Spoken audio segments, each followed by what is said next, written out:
bir şagird gəlir ustadının yanına, qəbuluna. Deyir ki, ustad, bütünlüklə konfliktlərin, didişmələrin içindəyəm. Ailədə qırğın, dostlarla qırğındayam. Ailəm qarışıb bir-birinə də gedirəm evə, xanım başlayır, deyir və s. şikayətlənir.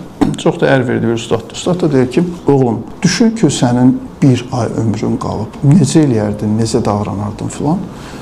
Bu tələbə elə bu sözü, fikri eşidən kimi deyir, ustad, mən qalxım, görür nəsə özünü narahat hiss elədi. Çıxır çölə, ustada çox dəyər verirdi, çox dəyərli bir şəxsiyyət idi, bəsirət gözü açıq filan falan.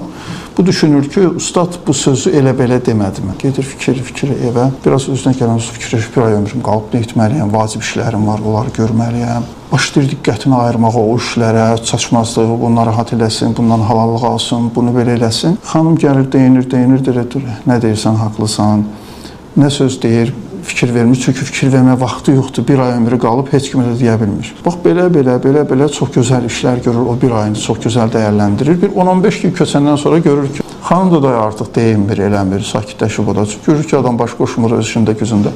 Dostlar da o söz atırdılar, lağlağı, replika filan, bunlar da bir şey eləmirlər belə. Deyir ki, hamısı bu ustadın bərəkətindən də getdim bir kəlmə ustada dərdimi açdım. Nəticə belə oldu. Bir aydan sonra gəlir, sonuncu günü gəlir ustadının qəbuluna ki, gəlsin desin, ustad, sonuncu günü sənlə bir yerdə keçmək istəyirəm, belə ustad. Gəlir, deyir, belə ustad deyir, vallahi mən o sözü elə qurmuşdum. Yəni, səni nəyisə başa salmaq üçün deyirdim. Allah uzun ömür versin sənə, bir ay falan qalmayıb. Amma gör, nə gözəl deyir, nəticə verib. Sən hər şey düşüb onunla. Sən baş qoşurdun. Məsələ budur ki, sən proseslərə baş qoşurdun deyə düzəlmirdi.